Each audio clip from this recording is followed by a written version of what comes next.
कहानी की शुरुआत में हमें टेस नाम की एक लड़की दिखाई देती है जो रात के वक्त एक सूने और डरावने इलाके में बने घर के सामने अपनी कार रोकती है। टेस काम की वजह से इस शहर आई होती है और रहने के लिए उसने यह घर ऑनलाइन रेंटल ऐप से बुक किया था। बारिश तेज हो रही होती है और जब टेस अपना सामान लेकर दरवाजे पर पहुंचती है तो पासवर्ड डालने के बाद भी दरवाजा नहीं खुलता, जैसे कोई अंदर से पहले ही लॉक करके बैठा हो। ये देखकर टेस घबरा जाती है क्योंकि रात भी काफी हो चुकी होती है और आसपास कोई दिखाई नहीं देता। मजबूर होकर वह वापस कार में बैठ जाती है और रेंटल सर्विस से शिकायत करने ही वाली होती है कि तभी घर के अंदर लाइट जल उठती है। यह देखकर टेस हैरान रह जाती है और फिर से दरवाजे पर जाकर डोरबेल बजाती है। थोड़ी देर बाद एक अनजान आदमी दरवाजा खोलता है और पूछता है कि इतनी रात को वह यहाँ क्यों आई है। टेस उसे बताती है कि यह घर उसने बुक किया है, लेकिन वह आदमी भी चौंकते हुए कहता है कि यही घर उसने भी ऑनलाइन बुक किया था। वह अपने फोन पर बुकिंग डिटेल्स दिखाकर अपनी बात साबित करता है। टेस मायूस होकर वहां से जाने लगती है, लेकिन वह आदमी उसे रोक लेता है और कहता है कि बाहर बहुत बारिश है और रात भी हो चुकी है, इसलिए वह आज की रात यहीं रुक सकती है और सुबह चली जाए। हालात को देखते हुए टेस मान जाती है, लेकिन उसके मन में उस आदमी की जरूरत से ज्यादा शराफत को लेकर शक बना रहता है। इसी शक के चलते जब वह आदमी बाथरूम जाता है, टेस चुपके से उसकी वॉलेट से आईडी कार्ड देखती है और कंफर्म करती है कि उसका नाम कीट है। यहीं से कहानी एक अजीब और डरावने मोड़ की तरफ बढ़ने लगती है। टेस एहतियात के तौर पर उस आदमी के आईडी कार्ड की फोटो अपने फोन में ले लेती है ताकि अगर आगे कुछ भी गलत हो तो उसके पास सबूत मौजूद रहे। थोड़ी देर बाद वह आदमी कीथ वॉशरूम से बाहर आता है और साफ साफ कह देता है कि उसे पता है टेस उस पर पूरी तरह भरोसा नहीं कर पा रही, इसलिए वह खुद सोफे पर सोएगा और टेस उसके बेडरूम में आराम कर सकती है। टेस को भी एक सेफ जगह चाहिए होती है, इसलिए वह उसकी बात मान लेती है और कमरे में जाकर दरवाजा अंदर से अच्छी तरह लॉक करके सो जाती है। लेकिन कुछ समय बाद टेस की नींद एक अजीब सी आवाज से खुल जाती है। आंख खुलते ही वह देखती है कि उसके कमरे का दरवाजा खुला हुआ है, जबकि उसे पूरा यकीन था कि उसने दरवाजा लॉक किया था। बाहर से अजीब आवाजें आ रही होती हैं और तभी बेसमेंट का दरवाजा अपने आप बंद हो जाता है। डरते डरते टेस बाहर आती है और देखती है कि कीट सोफे पर गहरी नींद में सो रहा है, जैसे कोई बुरा सपना देख रहा हो। टेस उसे जगाकर पूछती है कि क्या उसने कमरे का दरवाजा खोला था, लेकिन कीट साफ मना कर देता है और कहता है कि वह पूरी रात सोता रहा। टेस थोड़ा शांत होती है और वापस अपने कमरे में जाकर फिर से दरवाजा लॉक करके सो जाती है। अगली सुबह टेस उठती है तो देखती है कि कीट घर में नहीं है, लेकिन वह उसके लिए एक नोट छोड़ जाता है कि वह किसी जरूरी काम से बाहर गया है और शाम तक लौट आएगा। इसके बाद टेस इंटरव्यू के लिए तैयार होकर बाहर निकलती है। जैसे ही वह आसपास नजर डालती है, वह चौंक जाती है क्योंकि पूरा इलाका वीरान पड़ा होता है। चारों तरफ टूटे फूटे घर, सन्नाटा और कोई इंसान दिखाई नहीं देता। ऐसा लगता है जैसे वहां टेस के अलावा कोई रहता ही नहीं। ये सब देखकर उसे अजीब तो लगता है, लेकिन इंटरव्यू लेट होने की वजह से वो ज्यादा नहीं सोचती और कंपनी पहुंच जाती है, जहां उसका इंटरव्यू काफी अच्छा जाता है। इंटरव्यू के दौरान डायरेक्टर टेस की बातों और कॉन्फिडेंस से काफी इंप्रेस हो जाती है। इंटरव्यू खत्म होने के बाद वह टेस से कैजुअली पूछती है कि वह इस शहर में कहाँ ठहरी हुई है। जैसे ही टेस बारबरी स्ट्रीट का नाम लेती है, डायरेक्टर का चेहरा अचानक बदल जाता है। वह घबराकर टेस से कहती है कि वह इलाका बिल्कुल भी सेफ नहीं है और उसे जल्द से जल्द वहां से निकल जाना चाहिए।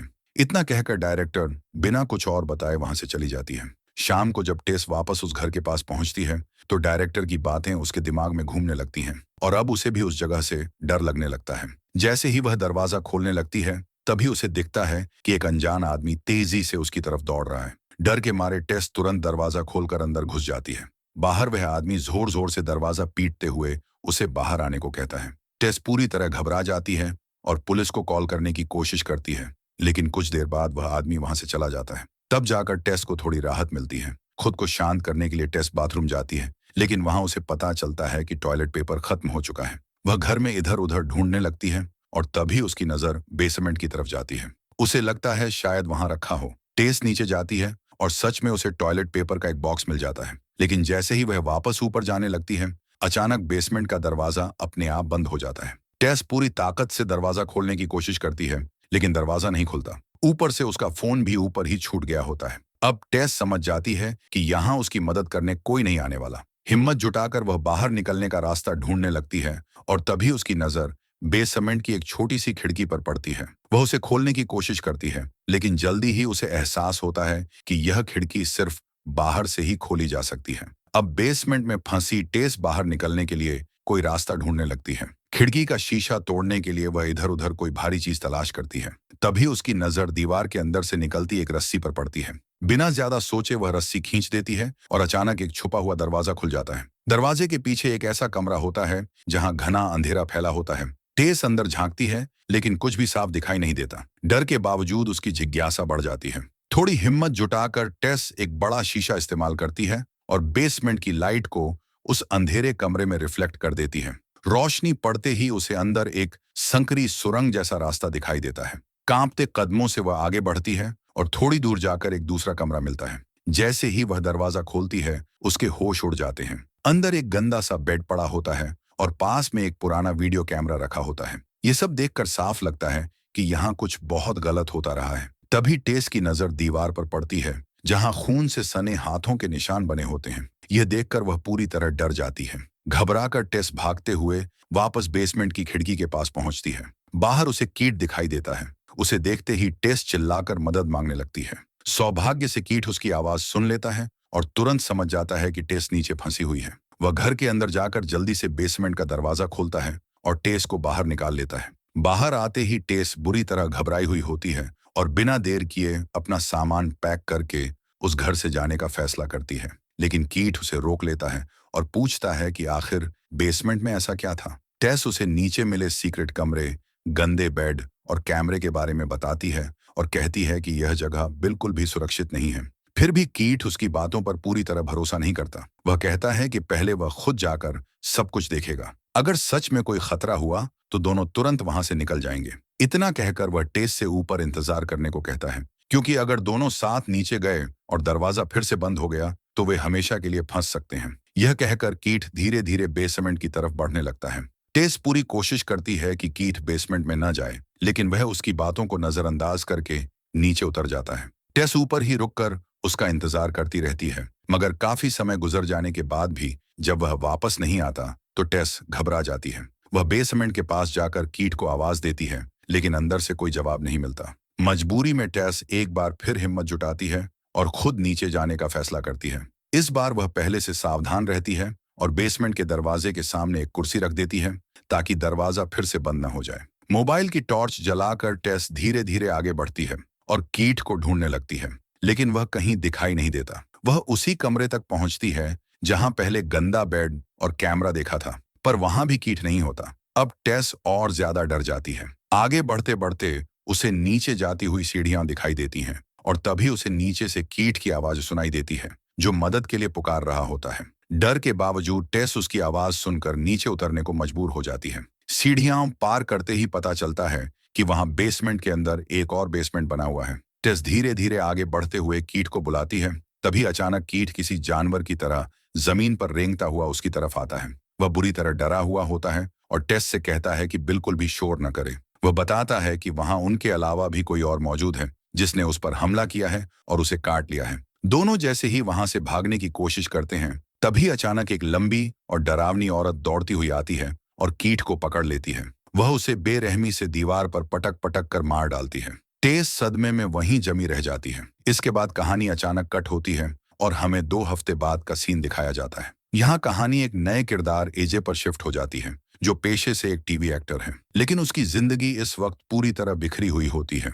उस पर एक को एक्ट्रेस ने गलत काम करने का आरोप लगाया होता है, जिससे उसका करियर तबाह हो चुका होता है। खुद को बेगुनाह साबित करने के चक्कर में एजे कोर्ट के मामले लड़ते लड़ते अपनी लगभग सारी कमाई गंवा देता है। अब उसके पास सिर्फ बारबरी स्ट्रीट वाला यही घर बचा होता है, जिसे वह आखिरी उम्मीद के तौर पर बेचने का फैसला करता है। एजे जब अपने घर पहुंचता है तो उसे अंदर किसी और का सामान बिखरा हुआ दिखाई देता है। बाहर खड़ी टेस की गाड़ी देखकर उसे शक हो जाता है कि कोई उसके घर में चोरी छिपे रह रहा है। इसी शक में एजे पूरे घर की तलाशी लेने लगता है, लेकिन ऊपर उसे कोई इंसान नहीं मिलता। तभी उसकी नजर बेसमेंट के दरवाजे पर पड़ती है, जहां एक कुर्सी लगी होती है। इससे एजे को पूरा यकीन हो जाता है कि नीचे कुछ गड़बड़ है। जैसे ही वह दरवाजे के पास जाता है, उसे अंदर से चलने फिरने की हल्की आवाजें सुनाई देती हैं। खुद को बचाने के लिए एजे एक टॉर्च और चाकू उठा लेता है और बेसमेंट में उतर जाता है। नीचे पहुंचते ही उसे भी वहीं छुपा हुआ कमरा दिखता है, जहां एक गंदा बेड और कैमरा रखा होता है। वह बेसमेंट को और आगे तक एक्सप्लोर करता है और नीचे जाती सीढ़ियां भी देख लेता है। हैरानी की बात यह होती है कि एजे डरने के बजाय खुश हो जाता है, क्योंकि उसे लगता है कि इतनी ज्यादा जगह होने से उसके घर की कीमत और बढ़ जाएगी। वह तुरंत एक मेजरिंग टेप निकालकर बेसमेंट को नापना शुरू कर देता है। नापते नापते एजे एक ऐसे कमरे तक पहुंच जाता है जहां टीवी पर एक अजीब सा वीडियो चल रहा होता है, जिसमें माँ अपने बच्चे को दूध पिलाती दिखाई देती है। तभी अचानक किसी ने उसके हाथ से मेजरिंग टेप खींच लिया। ये देखकर एजे घबरा जाता है और उस दिशा में टॉर्च घुमाता है, लेकिन वहां कोई दिखाई नहीं देता। कुछ ही पल बाद उसे सामने से किसी के गुर्राने की आवाज सुनाई देती है। तभी अंधेरे से वही लंबी और डरावनी औरत उसकी तरफ बढ़ती है। डर के मारे एजे वहां से भागने लगता है, लेकिन भागते भागते वह एक गहरे गड्ढे में गिर जाता है। ऊपर से वह औरत जाली बंद कर देती है, जिससे एजे वहीं फंस जाता है। डर और घबराहट के बीच एजे को समझ ही नहीं आता कि उसके साथ क्या हो रहा है। तभी उसके सामने एक लड़की दिखाई देती है, जो कोई और नहीं बल्कि टेस होती है। वह पिछले 2 हफ्तों से उसी गड्ढे में कैद रहती है। एजे पूरी तरह टूट चुका होता है। तब टेस उसे शांत करते हुए समझाती है कि यहाँ शोर मचाना बहुत खतरनाक है, क्योंकि वह औरत गुस्से में आकर उन्हें मार सकती है। टेस साफ कहती है कि अगर जिंदा रहना है तो उस अजीब औरत की हर बात माननी पड़ेगी, वरना यहाँ से बाहर निकलना नामुमकिन है। कुछ देर बाद वही अजीब और डरावनी औरत वहां आती है और ऊपर से टेस की तरफ दूध की बोतल बढ़ा देती है। हालात ऐसे बन चुके होते हैं कि टेस बिना सवाल किए एक छोटे बच्चे की तरह उस बोतल से दूध पी लेती है। इसके बाद वह औरत वही बोतल एजे की तरफ बढ़ाती है, लेकिन एजे साफ मना कर देता है। टेस उसे इशारे से समझाती है कि विरोध मत करो, चुपचाप वही करो जो वह चाहती है। टेस बताती है कि यह औरत बस यही चाहती है कि हम उसके बच्चों की तरह बिहेव करें। फिर भी एजे दूध पीने से इनकार कर देता है। एजे की यह हरकत देखकर वह औरत गुस्से में नीचे गड्ढे में उतर आती है। पहले वह टेस को एक अच्छे बच्चे की तरह गले लगाकर शांत करती है, फिर गुस्से से एजे की तरफ देखती है। इसके बाद वह एजे को जबरदस्ती घसीटते हुए वहां से ले जाती है। वह उसे उसी कमरे में ले जाती है जहां टीवी पर माँ बच्चे से जुड़ा वीडियो चल रहा होता है। उसी अजीब सोच के साथ वह औरत एजे पर जबरदस्ती वहीं थोपने लगती है। इसी बीच एक गलती उस औरत से हो जाती है। एजे को घसीटते वक्त वह गड्ढे का दरवाजा बंद करना भूल जाती है। इसी मौके का फायदा उठाकर टेस चुपचाप गड्ढे से बाहर निकल आती है और वहां से भागने लगती है। लेकिन दौड़ते वक्त उसका पैर गलती से जमीन पर पड़ी मेजरिंग टेप से टकरा जाता है, जिसकी आवाज सुनकर वह औरत समझ जाती है कि टेस भाग रही है। वह तुरंत एजे को वहीं छोड़कर टेस का पीछा करने लगती है। टेस पूरी ताकत लगाकर दौड़ती हुई बेसमेंट के मेन दरवाजे तक पहुंचती है, लेकिन वह दरवाजा लॉक हो चुका होता है। टेस जोर जोर से दरवाजा खोलने की कोशिश करती है, पर जब वह नहीं खुलता तो वह पास की खिड़की का शीशा तोड़ देती है और बाहर निकलने लगती है। तभी वह औरत बहुत करीब पहुंच चुकी होती है। ठीक उसी वक्त बाहर से एक आदमी टेस को पकड़कर जोर से बाहर खींच लेता है। अगर वह आदमी जरा सी भी देर कर देता तो टेस वहीं मारी जाती, क्योंकि वह डरावनी औरत उसी पल वहां पहुंच जाती है। यहीं पर टेस की जान बाल बाल बचती है। टेस की जान जिस आदमी ने बचाई होती है वह वही शख्स निकलता है जो पहले घर के बाहर उसे वहां जाने से मना कर रहा था। टेस उसे बताती है कि इस घर के अंदर एक बेहद खतरनाक औरत रहती है, लेकिन वह आदमी यह सुनकर चौंकता नहीं, क्योंकि उसे इस सब के बारे में पहले से पता होता है। वह टेस को सख्त लहजे में समझाता है कि जितनी जल्दी हो सके इस शहर से दूर निकल जाओ, वरना वह औरत तुम्हें ढूंढ लेगी और जिंदगी भर अपने पास कैद कर लेगी। लेकिन टेस उसे बताती है कि अंदर एक और आदमी भी फंसा हुआ है जिसे उसकी मदद चाहिए। यह सुनकर वह आदमी कहता है कि अपनी जान बच गई, यही बहुत है। वह टेस को चेतावनी देता है कि रात होते ही वह औरत बाहर निकल आती है और अगर तुम आस पास रही तो वह किसी भी हाल में तुम्हें पकड़ लेगी। इतना कहकर वह आदमी टेस पर फैसला छोड़ देता है और चला जाता है। टेस वहां से जाना तो चाहती है, लेकिन अपने अच्छे दिल की वजह से वह एजे को अकेला छोड़ने का फैसला नहीं कर पाती और मदद ढूंढने निकल पड़ती है। इधर अंदर मौका पाकर एजे भी भागने की कोशिश करता है, लेकिन तभी उसे उस औरत की डरावनी गुर्राने की आवाज सुनाई देती है। डर के मारे एजे एक सुरंग की तरफ भागता है और वह औरत भी उसका पीछा करती है। भागते भागते एजे एक ऐसी जगह पहुंच जाता है जहां आगे कोई रास्ता नहीं होता। वह पूरी तरह फंस चुका होता है और उसे लगता है कि अब उसकी मौत तय है। लेकिन अचानक अजीब सा कुछ होता है। वह औरत वहीं रुक जाती है और आगे बढ़ने से डरने लगती है, फिर बिना कुछ किए वापस चली जाती है। एजे को समझ नहीं आता कि वह औरत अचानक क्यों रुक गई। तभी वह पीछे मुड़कर देखता है और उसे एक पुराना सा दरवाजा दिखाई देता है। एजे हिम्मत करके उस कमरे के अंदर जाता है। कमरा बेहद गंदी हालत में होता है, चारों तरफ सामान बिखरा रहता है और टीवी चालू होता है। तभी पीछे से उसे किसी की हल्की सी आवाज सुनाई देती है। डरते हुए जब एजे टॉर्च घुमाता है तो देखता है कि एक बहुत बूढ़ा और बीमार आदमी बिस्तर पर पड़ा हुआ है, जो न ठीक से हिल पा रहा है और न ही साफ बोल पा रहा है। एजे को लगता है कि शायद उस डरावनी औरत ने इस आदमी को भी कैद कर रखा है। वह उसकी मदद करने की कोशिश करता है, लेकिन वह बूढ़ा आदमी बार बार एक ड्रॉर की तरफ इशारा करने लगता है, जैसे वह चाहता हो कि एजे उसे खोल कर देखे। एजे कंफ्यूज हो जाता है कि आखिर उस ड्रॉर में ऐसा क्या है जिसे दिखाने के लिए वह आदमी इतनी बेचैनी दिखा रहा है। एजे बूढ़े आदमी के इशारे पर बिना ज्यादा सोचे उस ड्रॉर को अपनी तरफ खींच लेता है। जैसे ही वह ड्रॉर खोलता है, उसके होश उड़ जाते हैं। अंदर ढेर सारी रिकॉर्डेड टेप्स रखी होती हैं और हर टेप पर अलग अलग औरतों के नाम लिखे होते हैं।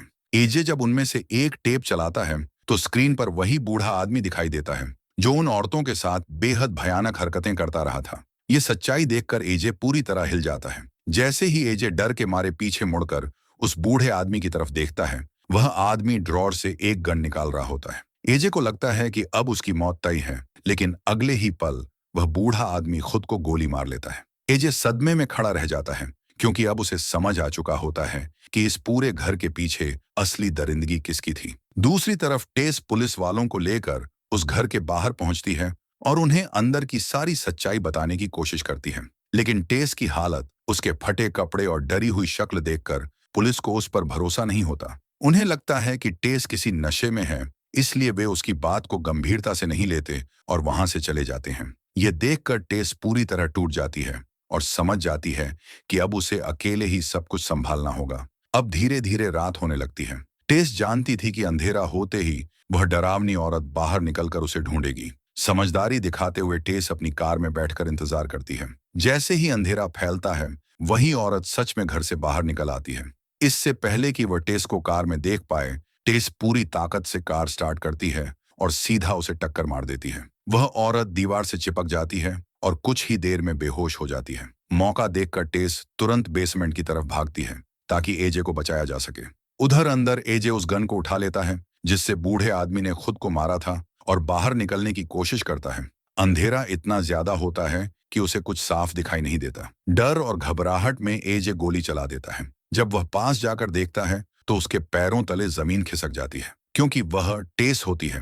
किस्मत से गोली टेस के पेट को छूते हुए निकल जाती है, जिससे उसकी जान बच जाती है। एजे किसी तरह टेस को सहारा देते हुए उस डरावने घर से बाहर निकालता है। बाहर आते ही टेस की नजर सामने जाती है और उसके पैरों तले जमीन खिसक जाती है, क्योंकि जिस रहस्यमयी औरत को उसने थोड़ी देर पहले कार से टक्कर मारकर दीवार से चिपका दिया था, वह अब वहां मौजूद नहीं होती। ऊपर से टक्कर की वजह से उनकी कार भी पूरी तरह खराब हो चुकी होती है। मजबूरी में दोनों पैदल ही वहां से निकलने की कोशिश करते हैं। थोड़ी दूर आगे बढ़ते ही उन्हें एक अनजान आदमी दिखाई देता है, जो हाथ के इशारे से उन्हें चुप रहने को कहता है और अपने पास बुला लेता है। वह आदमी उन्हें एक पुराने टैंक के पास ले जाकर बताता है कि यहाँ तक वह औरत नहीं आ सकती। तभी अजय उसके सामने कई सवाल रख देता है। वह औरत कौन है और उसके घर में क्या कर रही थी? वह आदमी धीरे धीरे एक भयानक सच्चाई बताता है। वह कहता है कि वह औरत पिछले करीब 40 सालों से उसी घर में रह रही है और असल में वह घर उसके पिता का था। एजे हैरानी से कहता है कि यह घर तो उसके नाम पर है। इस पर वह आदमी बताता है कि कागजों में तो यह घर एजे का है, लेकिन असली मालिक कभी फ्रैंक नाम का एक आदमी हुआ करता था और वही उस औरत का पिता है।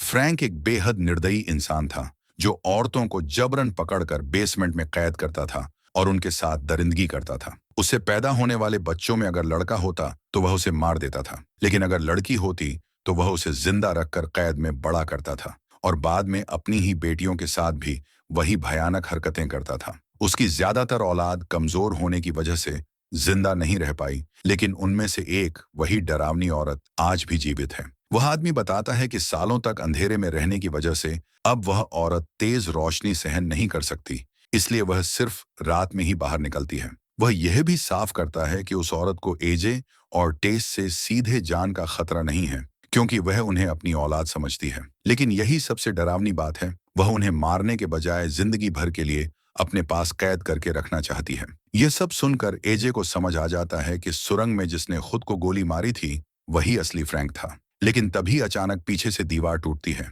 और वह औरत सीधा उन तक पहुंच जाती है। पलक झपकते ही वह उस आदमी को गर्दन से पकड़ लेती है और बेरहमी से उसकी जान ले लेती है। डर और घबराहट में एजे टेस को उसी घायल हालत में छोड़कर वहां से भाग खड़ा होता है। टेस भी दर्द से कराहती हुई उसके पीछे पीछे चलने की कोशिश करती है और लगातार मदद के लिए उसे आवाज देती रहती है। लेकिन एजे बिना पीछे देखे तेजी से भागता हुआ पानी की ऊंची टंकी पर चढ़ जाता है। थोड़ी देर बाद टेस भी लड़खड़ाते हुए किसी तरह उसी टंकी के ऊपर पहुंच जाती है। तभी दोनों देखते हैं कि वह डरावनी औरत भी उनके पीछे पीछे ऊपर आ रही है। अब एजे उसे खत्म करने के लिए गन निकालता है, लेकिन बदकिस्मती से गन उसके हाथ से फिसलकर नीचे गिर जाती है। वह औरत की ममता का फायदा उठाते हुए टेस को पकड़ता है और ऊपर से नीचे धक्का दे देता है। क्योंकि वह औरत टेस को अपनी बेटी मानती थी, इसलिए वह उसे बचाने के लिए तुरंत उसके पीछे कूद जाती है। नीचे गिरते वक्त वह टेस को अपनी गोद में थाम लेती है ताकि टेस को ज्यादा चोट न लगे। जब एजे नीचे आकर देखता है तो दोनों खून से लथपथ जमीन पर पड़ी होती हैं और हिलती डुलती नहीं है। एजे को लगता है कि दोनों मर चुकी हैं, लेकिन तभी टेस को होश आ जाता है। टेस समझ जाती है कि उस औरत ने अपनी जान की परवाह किए बिना उसकी जान बचाई। एजे टेस को सहारा देकर उठाता है और खुद को सही ठहराने लगता है। तभी अचानक वह औरत भी उठ खड़ी होती है। गुस्से में वह एजे को बेरहमी से मार देती है। इसके बाद वह औरत एक माँ की तरह दुख भरी नजरों से टेस की तरफ देखती है और प्यार दिखाने की कोशिश करती है, लेकिन टेस अब भी उससे डरी हुई होती है। यह देखकर वह औरत समझ जाती है कि इंसान उसे कभी स्वीकार नहीं करेंगे। आखिरकार टेस उसे गोली मार देती है और उसे उस भयानक जीवन से मुक्त कर देती है, और इसी सीन के साथ ये फिल्म खत्म हो जाती है।